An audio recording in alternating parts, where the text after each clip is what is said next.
Bismillahirrahmanirrahim. Alhamdulillahi rabbil alamin.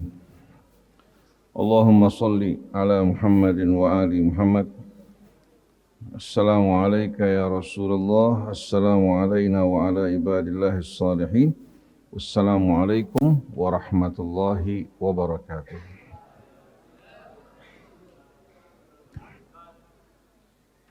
Alhamdulillah, malam hari ini kita akan melanjutkan kembali pembicaraan kita di seputar Yahudi atau Bani Israel di dalam Al-Quran.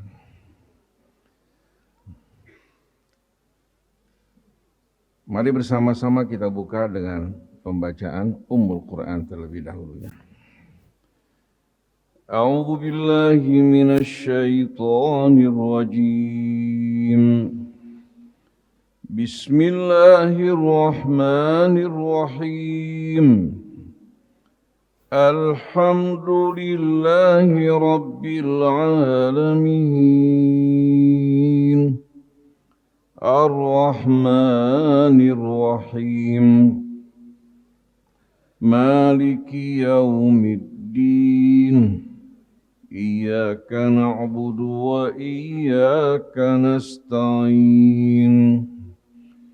Ihdinas siratal mustaqim. Siratal ladzina an'amta 'alaihim ghairil maghdubi 'alaihim waladdallin.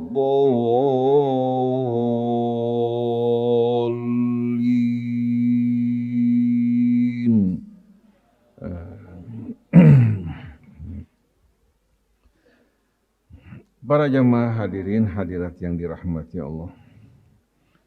Pada kajian kita yang lalu, kita sama-sama telah menceritakan bagaimana Bani Israel di bawah pimpinan Nabi Allah Musa meninggalkan Mesir, menyeberangi lautan. Allah selamatkan mereka. Allah binasakan Fir'aun dengan menenggelamkan mereka. Lalu mereka melalui berbagai macam cobaan berhadapan dengan orang-orang yang sedang menyembah berhala. Mereka minta kepada Nabi Allah Musa untuk dibuatkan berhala yang mereka sembah. Ini menunjukkan bahwasannya walaupun mereka merupakan anak-anak cucu dari para nabi dan para rasul, ternyata syaitan berhasil menggelincirkan mereka. Akhirnya mereka memasuki cobaan kedua ketika Nabi Musa berkata kepada mereka bahwa saya akan meninggalkan kalian untuk menerima Alkitab yang Allah turunkan sebagai kitab perjanjian bagi kalian. Lalu Musa berpesan kepada saudaranya Harun untuk menjadi khalifah menggantikan dirinya.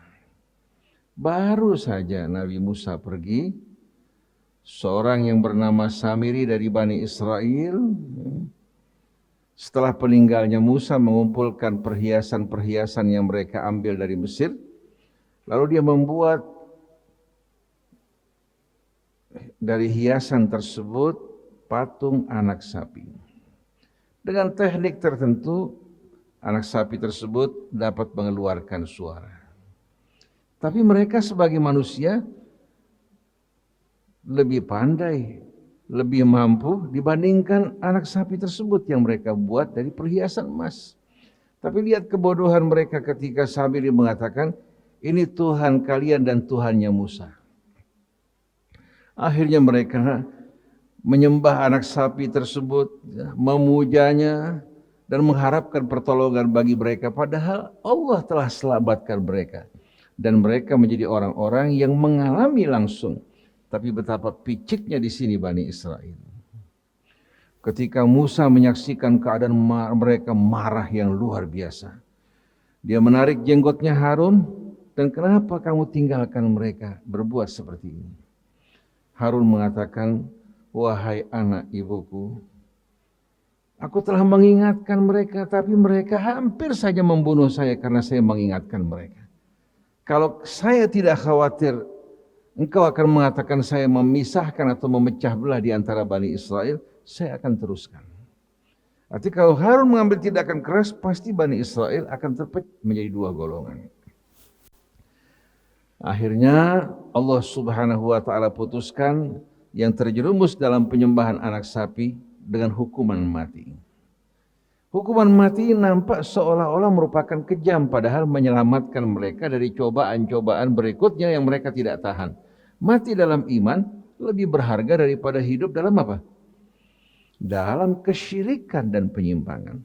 Kalau kita diwafatkan dalam iman, dalam ketakwaan dan keridhaan Allah, hari ini lebih baik daripada apa? Daripada kita hidup tapi dengan nasib yang tidak jelas. Kita berharap mudah-mudahan Allah panjangkan usia kita, hidup dalam perjuangan, Allah wafatkan kita dalam iman dan Islam. Nah, selanjutnya secara singkat, Allah perintahkan Nabi Musa untuk memilih 70 orang pilihan dari Bani Israel. Untuk mendengarkan langsung Allah berbicara kepada Musa. Wakhtara Musa sab'ina rajulan limiqatina. Dipilih 70 orang dari yang terbaik di antara mereka.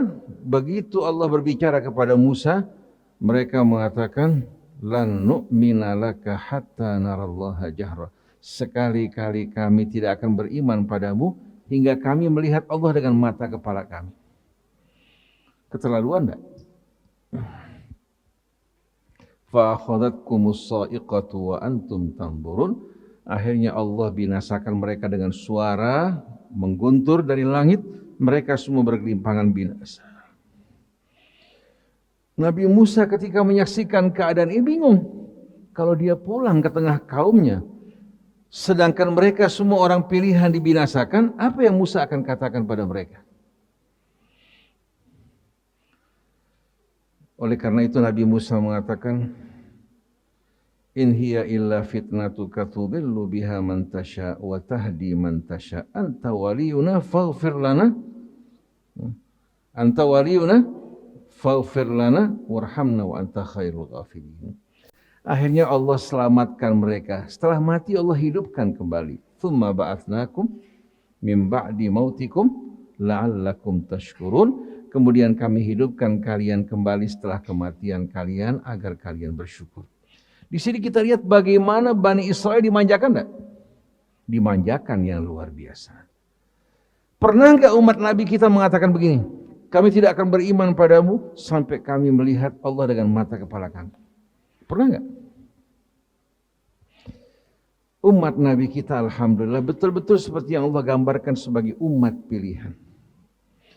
Nah, berikutnya Allah perintahkan Bani Israel untuk merebut Yerusalem yang dikuasai oleh kaum yang tenggelam dalam kesyirikan dan kejahatan.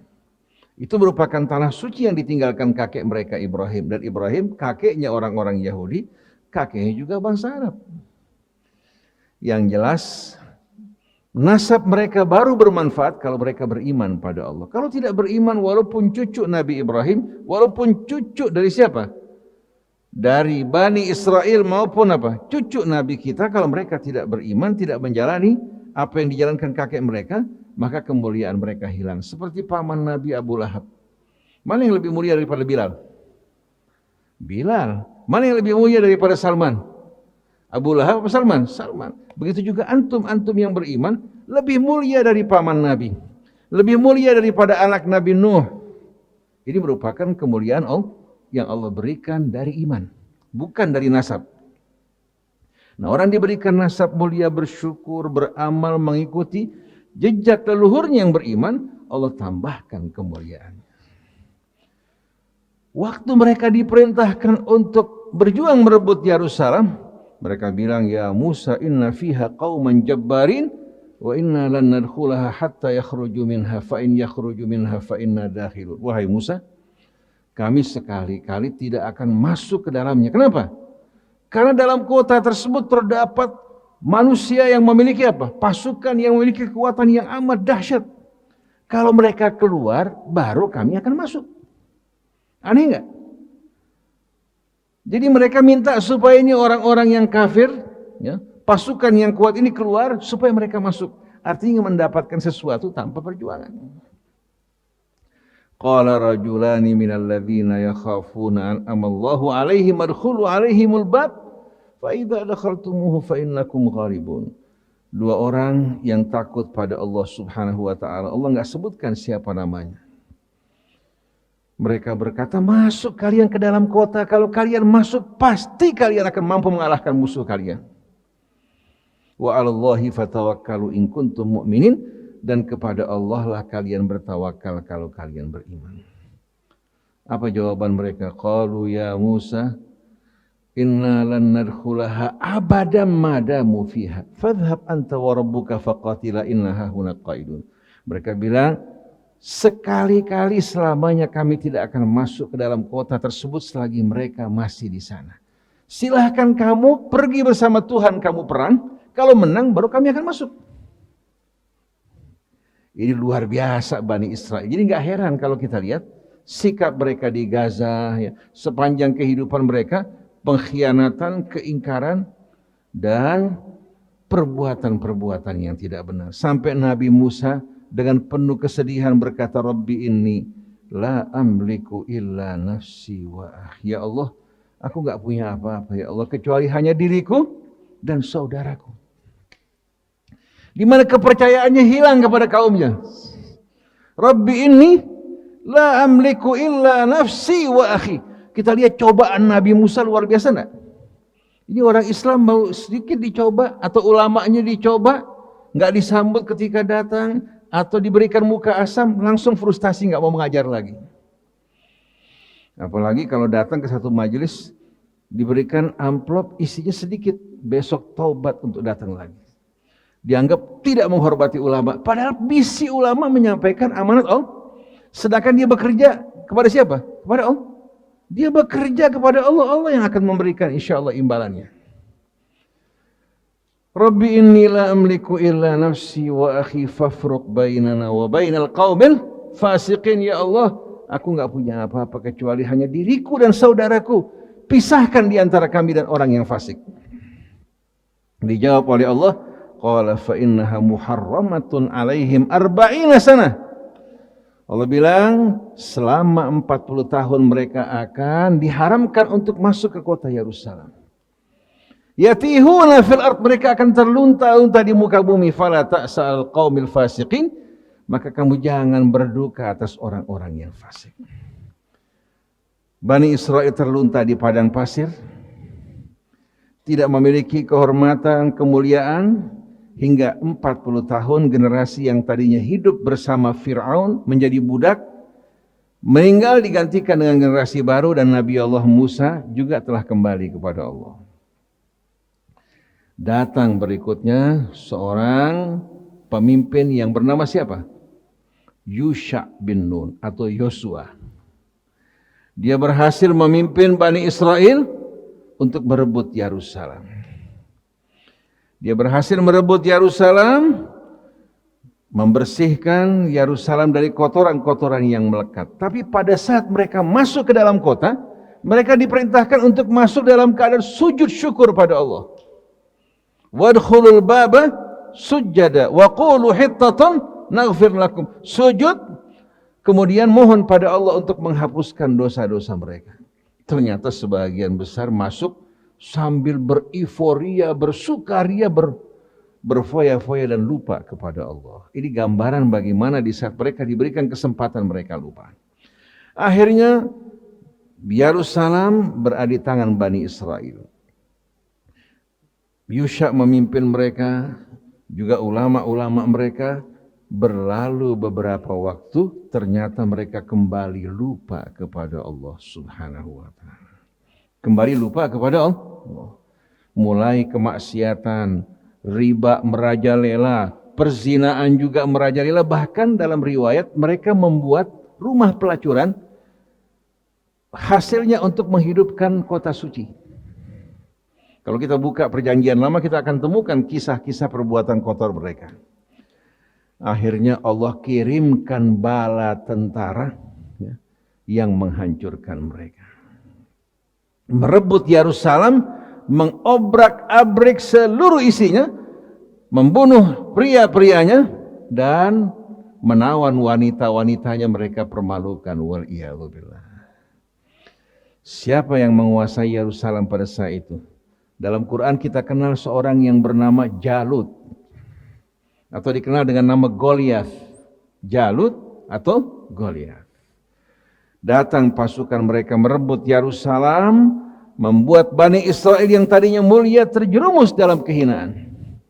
Akhirnya sebagian Bani Israel mampu melarikan diri terlunta-lunta di padang pasir, mengalami kehinaan. Terulang kembali nasib mereka sebelumnya. Setelah mereka berpuluh-puluh tahun teraniaya, terlunta-lunta di padang pasir, mereka datang kepada nabi mereka yang bernama Samuel. Quran tidak sebutkan nabinya. Mereka datang kepada nabi mereka mohon agar Allah mengirimkan seorang pemimpin atau mengangkat seorang pemimpin yang memimpin mereka untuk merebut Yerusalem. Kenapa? Karena mereka tidak bisa bersepakat. Satu diangkat, yang lain nggak setuju. Jadi mereka minta Allah turun tangan untuk apa? Untuk mengangkat pemimpin mereka. Akhirnya dalam Al-Kisah Allah angkat seorang bernama Talut. Dari kalangan Bani Israel, bukan orang yang kaya terkemuka, dari orang sederhana, tapi memiliki fisik yang kuat dan otak yang cerdas. Akhirnya Talut melatih pasukan hingga mereka memutuskan untuk melakukan perang. Nah, begitu mereka membawa pasukannya, Talut memerintahkan, kita sebentar lagi akan melintasi sungai. Siapa di antara kalian yang minum dari air sungai tersebut, bukan dari pengikutku, kecuali yang minum hanya satu ciduk tangannya. Talut ingin menguji kesetiaan pasukannya. Ternyata sebahagian besar Bani Israel minum dengan sepuas-puasnya, tidak menghiraukan ucapan Talut, kecuali sedikit. Fasyaribu minhu illa qalilan minhum. Akhirnya begitu selesai mereka melintasi sungai, mereka berhadap-hadapan dengan Jalut. Pada saat mereka melintasi sungai, orang yang minum terlalu banyak mengatakan apa? Qalu la taqata lana al-yawma bi Jalut wa junudi. Tidak mungkin kita akan mampu untuk mengalahkan Jalut dan pasukannya. Siapa yang tampil memberikan kabar gembira, memberikan dukungan buat Talut? Qala alladziina yadhunnuna annahum mulaqullah kam min fi'atin qalilatin ghalabat fi'atan katsiratan biidznillah. Tahu-tahu kelompok yang kecil yang tadinya minum hanya sedikit, mentaati pimpinan mereka, berkata bahwa berapa banyak kelompok yang kecil bisa mengalahkan kelompok yang lebih besar dengan izin Allah Subhanahu wa taala. Walamma barazu li Jalut wa junudihi qalu rabbana afriq alaina sabra wa thabbit aqdamana wansurna alqaumil kafirin. Akhirnya pasukan berhadapan dengan Jalut atau Goliath, seorang raksasa yang kuat. Mereka berdoa, wahai Tuhan kami, tuangkan kesabaran dalam hati kami, teguhkan pijakan kami dan menangkan kami dari orang-orang kafir. Tahu-tahu di tengah-tengah mereka tampil seorang pemuda yang masih muda, tampil berhadapan dengan siapa? Dengan Jalut, dan orang tersebut yang kemudian diangkat oleh Allah menjadi nabi, itu Nabi Allah Daud. Wa qatala Daudu Jaluta wa atahu Allahul mulka wal hikmata wa 'allamahu mimma yasha. Akhirnya Daud yang tampil membunuh Goliath, menjatuhkannya terkapar, padahal dia seorang pemuda yang tidak besar. Allah anugerahkan dia kekuasaan, hikmah, dan Allah ajarkan apa-apa yang Allah kehendaki padanya, termasuk diantaranya Allah berikan anugerah kepada Daud untuk apa? Untuk membuat apa? Besi mencair dengan izin Allah Subhanahu wa taala, baik dengan ilmu maupun kekuasaan, dan dia orang yang pertama merajut baju besi dalam peperangan. Bukan baju besi yang sifatnya pelat, tapi dalam bentuk rajutan. Dalam bentuk apa? Dalam bentuk rajutan. Allah katakan wa alanna lahul hadid animal sabighatin wa qaddir fis sardi. Jadi Allah berikan anugerah kepada Daud kemampuan untuk membuat baju-baju bagi para pasukannya mempertahankan dari serangan musuh. Allah Subhanahu wa taala anugerahkan kekuasaan yang besar hingga datang putranya Sulaiman mengembangkan kekuasaannya bukan hanya terhadap manusia, terhadap jin, bahkan hewan-hewan termasuk angin pun di bawah perintah Sulaiman. Sulaiman bisa memerintahkan angin untuk menggiring awan dari tempat yang jauh datang ke negerinya lalu menurunkan hujan. Wali Sulaiman ar-rih tajri bi amrihi. Sulaiman Allah tundukkan baginya apa? Angin yang berjalan atas perintahnya. Lalu Allah sebutkan ghuduha syahrun wa rawahuha syahrun. Perjalanan pagi angin tersebut sama dengan kecepatan 1 bulan. Perjalanan kembalinya pun sama dengan sebulan. Jadi Allah perintahkan angin tunduk pada Sulaiman. Sulaiman dapat memerintahkan angin sebagaimana yang dikehendaki. Ini betul-betul puncak kemuliaan Bani Israel.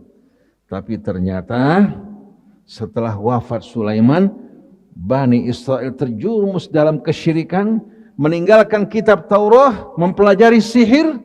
Akhirnya mereka terjerumus ke dalam murka Allah. Bani Israel terpecah menjadi 2 golongan, berperang di antara mereka. Pada saat mereka lemah datang seorang jenderal terkenal dari Irak Babilonia yang bernama Nebukadnezar. Akhirnya mengobrak-abrik Yerusalem, ya, menggiring pemuda-pemudanya, wanitanya menuju ke Babilonia. Dan mereka di sana betul-betul diperhinakan sebagaimana yang terjadi pada masa Firaun. Nah, ini diceritakan dalam suratul Isra, 2 kejadian ini. Wa qadayna ila bani Israila fil kitab. Qadayna dalam bahasa Arab beda dengan qada asy-syai'a. Kalau qada asy-syai'a artinya menetapkan sesuatu. Qada bainal khasmain memutuskan di antara 2 orang yang berselisih. Kalau qadayna ila maksudnya apa? Kami berikan kabar yang pasti. Allah gunakan kata qada tapi menggunakan kata ila. Kami sampaikan kepada Bani Israel dalam kitab Taurat sebagai kabar yang pasti. La tufsidunna fil ardi marrataini wa la ta'lunna 'uluwan kabira. Bahwa kalian akan melakukan kerusakan di muka bumi dan kalian pada saat itu berada pada puncak kekuatan kalian dan melakukan kesombongan dan kejahatan. Ketika Bani Israel melakukan kerusakan berada di puncaknya, fa idza jaa wa'du ulahuma ba'atsna 'alaikum ibadan lana uli ba'sin syadidin fajasu khilalad diyar wa kana wa'dan maf'ula. Begitu datang janji yang pertama dari Allah, Allah kirimkan pasukan yang mengobrak-abrik Yerusalem, memasuki rumah-rumah mereka, menawan wanita-wanita mereka hingga tidak tersisa satu tempat yang aman bagi mereka. Dan ini merupakan kejadian ketika apa? Ketika Goliath masuk ke mana? Masuk ke Yerusalem atau Jalut. Setelah mereka betul-betul dikuasai oleh pasukan musuh, orang yang musyrik dan tidak beriman kepada Allah, Bani Israel dalam keadaan terhina, terlunta-lunta, thumma radatna lakumul karrata alaihim. Kemudian kami kembalikan bola ke tangan kalian. Artinya kekuatan ke tangan kalian. Wa amdatnakum bi amwalin wa banin wa ja'alnakum aktsara nafira. Lalu kami apa? Jadikan jumlah kalian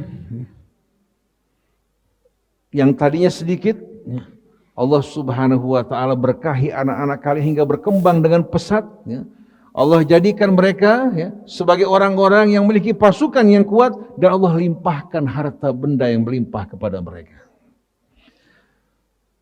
Tsumma radatna lakumul karrata alaihim wa amdatnakum bi amwalin wa banin wa ja'alnakum aktsara nafira. Kami anugerahkan kalian harta benda, anak-anak, jumlah kalian begitu besar hingga kalian menikmati kekuasaan yang berada pada puncaknya. Ini kejadian ketika Daud berhasil mengambil alih Yerusalem, kemudian menjadi penguasa di sana. Daud dan Sulaiman membawa Bani Israel kepada puncak kekuasaan yang tidak pernah dikenal sebelumnya maupun sesudahnya. Lalu Allah Subhanahu wa taala mengatakan apa? Setelah itu, in ahsantum li anfusikum. Kalau kalian berbuat baik, ini akan membawa kebaikan untuk diri kalian sendiri. Menegakkan keadilan, bertakwa pada Allah, Allah akan berkahi kekuasaan dan kerajaan kalian. Wa id asatum falaha. Tapi kalau seandainya kalian merusak, kerusakan yang kalian lakukan, perbuatan buruk yang kalian lakukan akan kembali kepada kalian. Lalu setelah itu Allah katakan apa? Fa idza jaa wa'dul akhirati liyasu'u wujuhakum wa liyadkhulul masjida kama dakhaluhu awwala marratin wa liyutabbiru ma alau tatbira. Lalu datang kejadian kedua. Yang pertama ketika Goliat masuk, begitu datang janji Allah yang kedua, mereka akan datang membawa kekuatan mereka, membuat kalian mengalami kehinaan, wajah kalian gelap gulita karena kehinaan. Semua kemuliaan kalian hancur, kerajaan yang kalian bangun mengalami kerusakan, kejayaan yang tadinya kalian banggakan pada masa Daud dan Sulaiman hilang. Dan sekarang ini mereka lagi berusaha untuk membangun kembali Haikal Sulaiman, menghidupkan apa? Kerajaan Daud sebagaimana yang mereka katakan. Akhirnya pada saat itu betul-betul mereka mengalami kehinaan yang luar biasa. Itu ketika datang pasukan Nebukadnezar, seorang pemimpin dari Babilonia yang menyerang Yerusalem dan mengobrak-abrik mereka. Berarti 2 kali sudah terjadi. Apakah hanya sampai di sana? Allah mengatakan asa rabbukum an yarhamakum. Tuhan kalian dengan rahmatnya akan selalu melimpahkan rahmatnya kepada kalian. Artinya Allah tetap memberikan harapan buat mereka. Tapi wa in uttum, kalau kalian kembali merusak, wa in uttum utna, kami akan kembali menghancurkan kalian. Nah, Bani Israel sebagaimana cerita ya, berita sejarah ketika mereka dikuasai oleh Babilonia, siapa yang menyelamatkan mereka? Kembali ke Yerusalem. Kita kenal seorang yang bernama Cyrus atau Goros. Pernah dengar enggak? Cyrus atau Goros? Pernah dengar? Cyrus atau Goros ini ya, merupakan pendiri Imperium Persia. Bukan Kisra, pendiri Imperium Persia. Dan dia orang yang beriman. Dan dikenal dengan nama Dzulqarnain.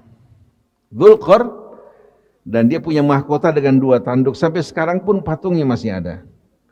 Jadi pendiri Imperium Persia dulu bernama apa? Goros atau Cyrus ya, atau Dzulqarnain, gelarnya karena mahkotanya dengan apa? Dan dia menjelajah ke barat, menjelajah ke timur, sampai-sampai para ahli sejarah Islam mengatakan dia sampai bahkan menuju sampai ke Irian dan Halmahera. Itu yang dikatakan thumma atba'a sababa hatta idza balagha matli asy-syamsi wajadaha tatlu ala qaumin lam naj'al lahum min duniha sitra. Dzulqarnain setelah ke barat menuju ke arah timur hingga apa? Tiba di ujung timur menjumpai satu kaum ya, yang tidak apa? Memiliki pakaian yang melindungi mereka dari matahari. Menuju ke arah timur ya. Dan kita tahu di arah timur wilayah Australia pada saat itu Aborigin, kemudian Irian, bisa juga masuk ke wilayah Halmahera. Jadi mereka mengatakan menuju ke arah timur menjumpai kaum-kaum yang hidup tanpa menggunakan pakaian mereka dan melindungi mereka dari matahari. Kadzalika waqad ahatna bima ladaihi khubra. Dzulqarnain memimpin pasukan lalu menghancurkan kerajaan Babilonia, membebaskan Bani Israel kembali ke negeri mereka, mereka memulai kembali kehidupan mereka. Tapi ternyata tidak berlangsung lama. Apa yang terjadi? Setelah mereka berkuasa, tapi mereka kembali lupa kepada Allah. Allah kirimkan Alexander Al-Makedonia, yang dipanggil The Great Alexander. Dia bukan Dzulqarnain. Alexander Al-Makedonia seorang homo. Dan dia membunuh bapaknya bekerja sama dengan ibunya untuk menggulingkan kekuasaannya. Seorang yang bejat dan bobrok ya, bahkan matinya karena kekasih homonya yang meninggal dunia. The Great Alexander ini yang dipanggil sebagai apa? Alexander Al-Makedonia, yang membangun beberapa kota Alexandria termasuk di Mesir dan beberapa tempat. Dia yang menyerbu Yerusalem, membakar Taurat hingga tidak tersisa sama sekali. Akhirnya Bani Israel hanya menulis Taurat sesuai dengan hafalan mereka. Kehancuran pada masa itu kehancuran yang amat dahsyat luar biasa. Setelah berlalu masa Alexander Al-Makedonia, Bani Israel kembali ke negeri mereka kembali.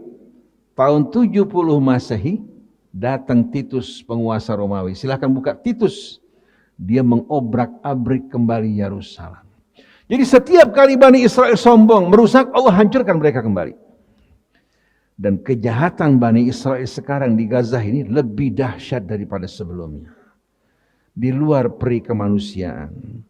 Bahkan sampai rabi-rabi khacham Yahudi mereka berlepas tangan dari mereka. Contohnya seperti Ethan Beck. Dia mengatakan terdapat pada 36 tempat di Taurat yang mengatakan bahwa Bani Israel tidak boleh kembali menuju Yerusalem kecuali dengan datangnya Mesia. Siapa Mesia yang mereka harapkan? Sebetulnya Mesia yang mereka harapkan Nabi kita Muhammad SAW, karena sebelum datangnya mereka berharap untuk dapat membela mereka, menolong mereka. Wa kanu yastaftihuna 'alal ladzina kafaru. Tapi begitu datang Nabi yang mereka sampaikan kabar gembiranya, mereka menolak. Lalu Ethan Beck mengatakan dilarangnya Bani Israel kembali sebelum datangnya Mesia sebagai punishment dari Allah Subhanahu wa taala, sebagai hukuman dari Allah atas kejahatan mereka. Oleh karena itu, Bani Israel tidak semuanya Zionis seperti penguasa Gaza sekarang ini. Sebahagian dari mereka tidak mengakui negara Israel. Mereka mengatakan penguasa Israel adalah kaum sekuler, kaum ateis yang tidak beriman kepada Allah, tidak mengikuti ajaran Taurat. Insya Allah tidak lama lagi setelah Allah Subhanahu wa taala mengumpulkan penduduk Gaza sebahagiannya menjadi para syuhada yang mati di jalan Allah. Mereka wafat, tubuh mereka mengeluarkan aroma yang semerbak. Mereka tidak sedikit pun bersedih karena dunia mereka dan cobaan-cobaan yang menerpa mereka. Mereka berharap untuk betul-betul Allah menjaga iman mereka, mewafatkan mereka dalam iman. Insya Allah kejatuhan Bani Israel, kaum Zionis ini tidak akan lama lagi. Dan insya Allah kemuliaan bagi kaum muslimin Allah kembalikan. Tapi sebelumnya kita harus bersatu dalam iman dan Islam. Karena kalau wadah yang lain sempit. Bisa nggak umat Islam bersatu dalam NU? Bisa nggak? Dalam Muhammadiyah? Dalam Persis? Dalam Syiah? Dalam Sunnah? Mustahil. Ini wadah semuanya sempit. Tapi kalau bersatu dalam Islam, dalam iman, bisa nggak? Bukan hanya bisa, harus.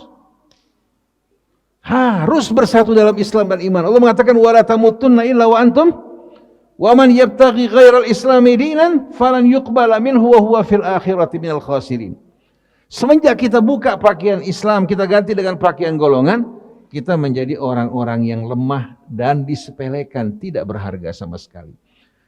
Kalau seandainya umat Islam dengan nama Islam bersatu, baik negara Arabnya kita semua menghadapi Israel, kira-kira Israel bisa bertahan berapa lama? Kalau umat Islam semuanya berludah aja Israel tenggelam.